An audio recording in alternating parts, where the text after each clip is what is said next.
Good evening, gentlemen. Mark, thank you very much for the introduction. Justice Cameron, thank you very much for your insightful words and your very sobering message that I think a few home truths were very bluntly and very eloquently shared with us today. Thank you very much for that. I really do appreciate that. Mark, just to tell you, there are 19 old boys on staff at the moment. And there are 48 members of staff who have direct contact with old boys. And I talk about direct contact as being either being married to an old boy or having had a child at the school, so having fathered or mothered an old boy. So that connection is very strong indeed, and I'm delighted that there are a number of staff here tonight who are not only old boys, but also the staff who are sitting at various tables around the dinner tonight.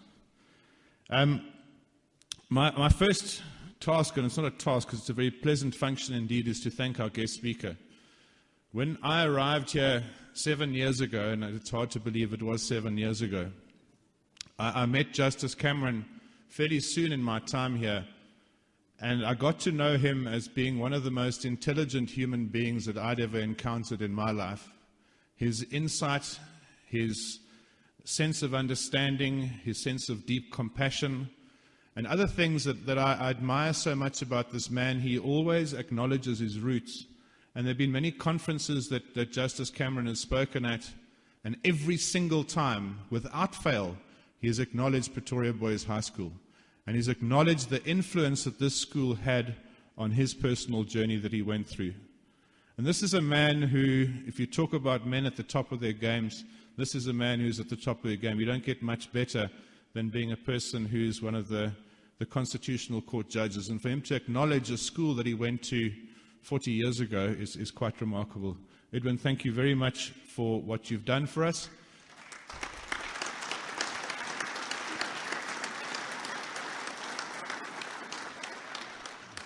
I must confirm that it is correct when he says that when I call, he hops. Because I have called him, I think, 3 times in the past 7 years, each time with a kind of conundrum that I was facing. And I've asked him for his advice or his help, or at least pointing him in the direction of the advice. And I've got the sense that the Constitutional Court business for the day had stopped because the headmaster of Boys High had phoned and needed him. And I got the sense that he'd stopped doing everything he did because I asked him to, and I asked him for help. And for that, I am deeply appreciative, and I know that you are someone that I can call on, and I really am very grateful for that. Thank you.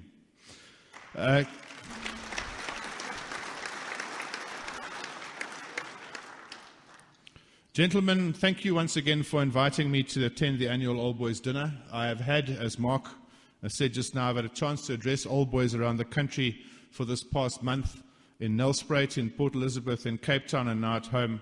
And it's always a pleasure to talk about the school and to share a few thoughts about the future. The school continues to go well, and I'm pleased to share that the education that takes place here remains world-class in a holistic manner that produces well-rounded young men, such as the young man that you heard of or heard from today, who's not only our head boy, he also plays first-team rugby, he plays first-team squash, he's in the orchestra as a musician as well, and he's a hell of a nice kid. And it is a pleasure to have boys like him and Chesney, his deputy, who's here tonight. Those are the quality of those young men that we have to deal with. And these are the young men who believe in a holistic education, and they believe in the importance of producing well-rounded young men. Because I think that the boys that come from this school have a role to play not only in our country but also in the world. Just very simply, a few facts and figures from the last year since I last spoke to you. And my apologies to those of you who were at various dinners around the country that I have shared some of these with you already, but I share them again with you tonight. Our academic results at the end of last year were the best yet, with a class of 300 boys matriculating and not only producing a 100% pass rate, but for those who know what a bachelor pass rate is, or what a bachelor pass is, which is the old university endorsement or the university exemption, which entitled you to apply for tertiary institutions at universities. And that rate, if you have a look at the provincial, the Gauteng bachelor rate was 35% of the matriculating group. The national rate was 25%, and the boys' high rate was 95% of a class of 300.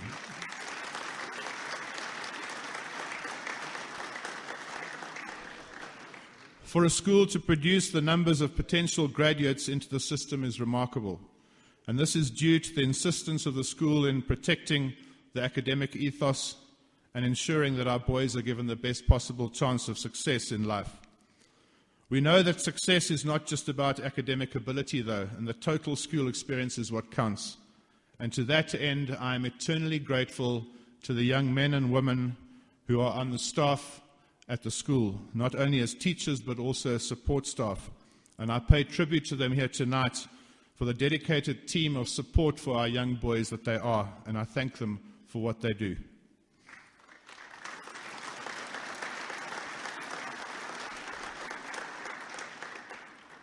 Our extramural program is going well, with great successes in many areas, but perhaps the greatest success that we can offer a boy at our school is the opportunity that we grant him.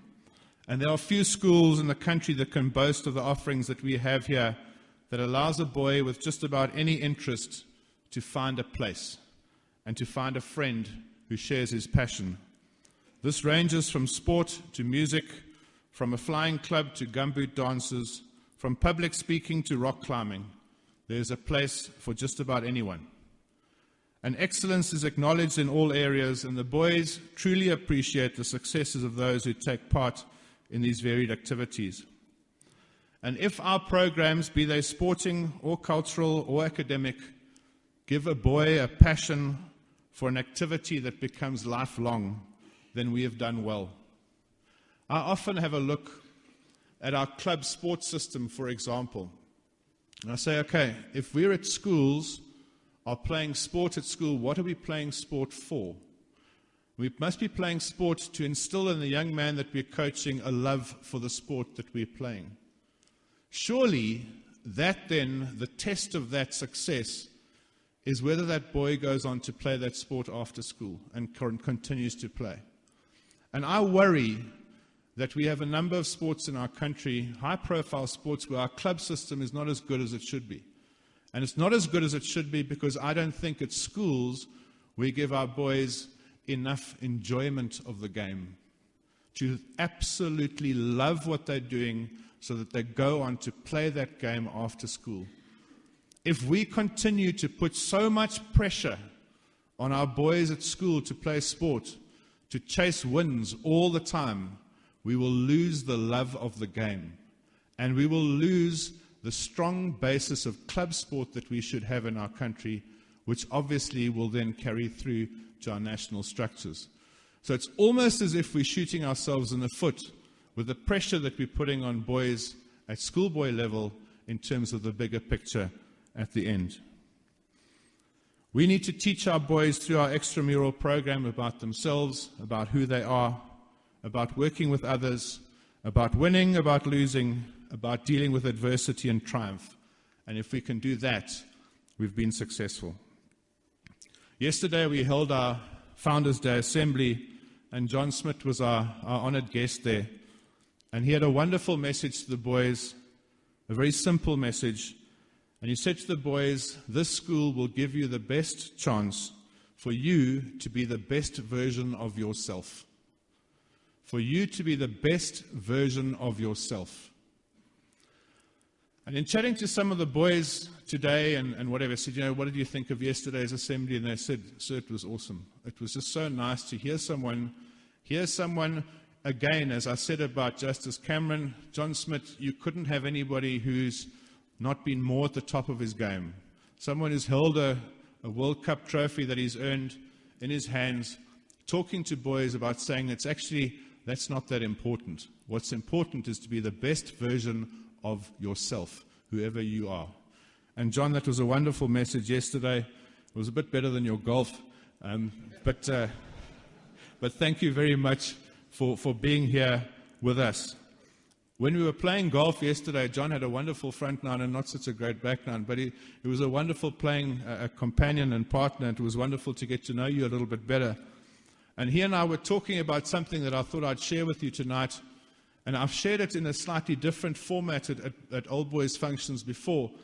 And when you're looking at numbers of boys, for example, there are 300 boys, and it ties in with what John was saying to the boys. And there are 300 boys in a class that leaves, and 30 of those boys are prefects, and 20 play first team sport, and another sort of 20 do this and what have you, and are heroes. If you look at the heroes in any particular sport year group, it might be 10 or 20%, which means that 80 or 90% of that group are common folk, are just good boys, high boys. And I worry, and I think the message that he was trying to put across yesterday as well, that we worry that we focus so much on the achievements of these high-profile figures that we forget about the boy who's fiercely loyal of his school, who loves being here, who plays, like Mark said, fifth team rugby and writes the occasional salacious poem. That is the kind of boy. There you go. But those are the boys that we must look after and nurture, because they are the backbone of our school. So, John, thank you so much for your very special message yesterday.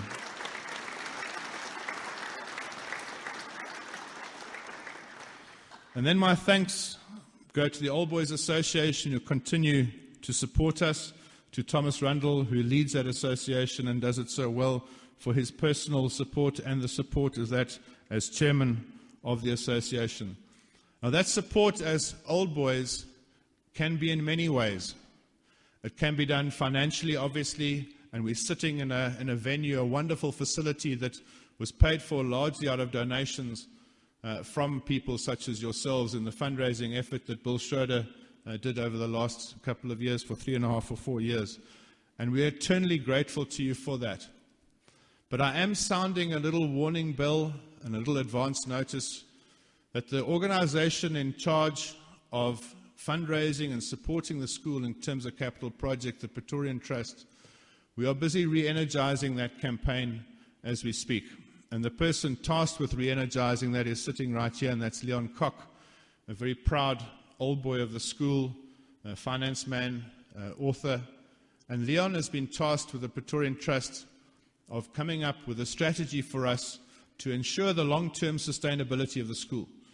Now, the long-term sustainability of the school means that we're going to have to rely on donor income or donor support to the school for capital projects in the future. Of that, there is no doubt. When you are a world-class institution, you need world-class facilities, and you need to maintain those world-class facilities. We need to provide an education, as Edwin spoke about earlier, for all South Africans. And to do that, we cannot rely on fee income to fund that. And so part of our program, which is definitely a sort of two-pronged approach, is looking not only at the facility itself, but also looking at bursaries and looking to support young men who otherwise would not have an opportunity like you had to come to a school like this. And so that process is being re-energized, and Leon will be in touch with you in the near future. But please remain open to that. There's some who may not be able to contribute in terms of finance, but you can contribute in terms of supporting the school by attending events like this, coming to watch our boys perform, attending. There's always an open invitation to old boys and families and friends to come to a Friday assembly if you want to. There's always that attention to you.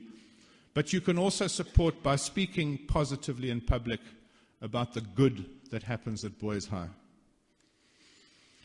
My final thanks tonight, and again I return to our guest speaker, and I will acknowledge him again, because my final thanks, and this is thanks to him once more. When I was in Cape Town, I got to sit, someone rather rudely called it the old bullies table, but I got to sit there were I think 7 gentlemen there who had the most incredible wealth of intellectual capital sitting in their heads, and all I wanted to do was to suck all this information out of them. And 2 of the gentlemen were there, retired judges, Justice Cleaver and Justice Galgut, who were there. And it was remarkable to sit next to these 2 men as we spoke, and we spoke about South Africa. And we spoke about the importance of the judicial system in South Africa, and agreed that never before in the history of this young democracy of ours has the role of the judicial system been as important as it is now, right now.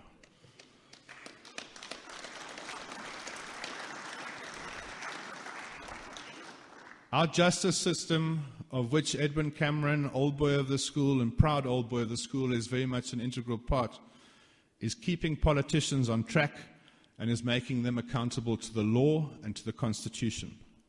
And this is critical if we are to weather the leadership crisis that we are experiencing right now. And it's especially significant to us, and we have a very proud link with that, is that Edwin Cameron sits on that Constitutional Court. Have no doubt that this is going to take courage. I think the judicial system is coming under more and more political pressure these days, and I admire you, and I admire your colleagues, and I admire the Chief Justice in particular for the courage that you show on a daily basis as you try and apply your minds properly and judiciously and with the best intentions and what's right in the law.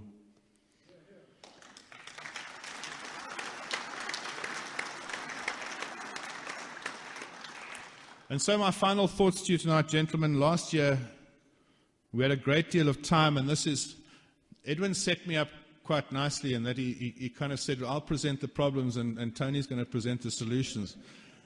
I don't quite know. I think you're kind of giving me credit for a lot of things.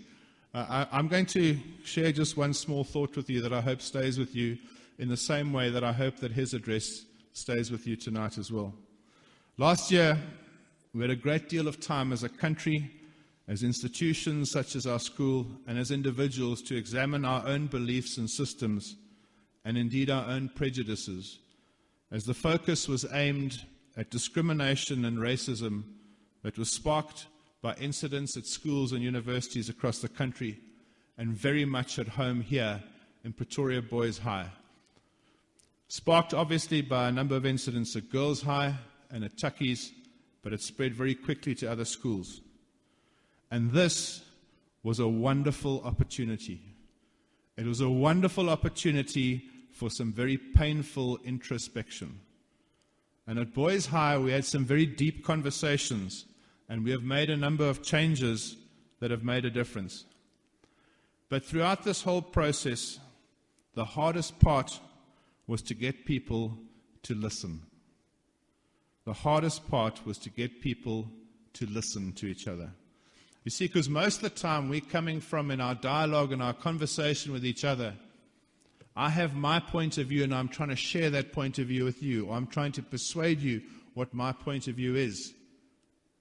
Turn that around. Instead of trying to get your point of view across to someone else, let them share their opinions with you. Because our success as a school and as a country will depend on how well we listen to each other and how well we engage in real dialogue. Our country is an extension of the schooling system. It's as simple as that. And if we at schools don't teach people to listen to each other, we're in big trouble. If we can, however, teach our boys about putting the needs of others before their own, about building up those around them instead of breaking them down, about considering the plight of those in need, about recognizing difference and celebrating the fact that we are different, and about being good and making good decisions, what more could we ask for? Our individual success depends on our collective success. We've got too much to lose not to make this country work. One of the good things that has happened in the last 20-odd years is the access to schooling. And I talk about access to schooling. Is that there's almost universal access to schooling in South Africa. And there are just over 1.2 million children with bright eyes and wonderful aspirations that enroll every year in grade 1. Sadly, just under half of them will make it to grade 12. That is a sad fact of South African education, but the schooling system has the potential to influence our country in the way we go forward. And thus, I believe it is the responsibility of each school to prepare its pupils for the future, to teach them about values, to teach them about goodness, to influence their development in some way for the good. Sadly, too few in South Africa will have the experience that you had and that our boys currently enjoy.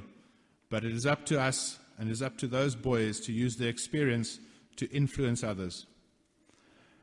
And so, gentlemen, I close by sharing this optimistic viewpoint that I hope you hear from me. I am optimistic about our country, and I'm optimistic about the future in our country. And they're for two reasons. Firstly, the solid judicial system that I spoke about earlier, that I believe is functioning well. But secondly, I get to see the future of the country every single day. Every single day I go to work, I see young men on the way to manhood, and this is a remarkable journey that I see. These are tough times, but they will be exciting times, and I ask you, therefore, to believe in our country and to believe in the future. Believe in your school and the good that happens here. Have faith in humanity and in the resilience of South Africans. They say, there's that old saying that faith is when you take the first step without seeing the staircase that lies ahead of you. I ask you to take that first step by being positive, speaking good of others, seeing the good in other people and in places like this. Have faith and believe in the future. I wish you all great strength, resolve, and good health for the future, and I thank you for having me here once again. Thank you.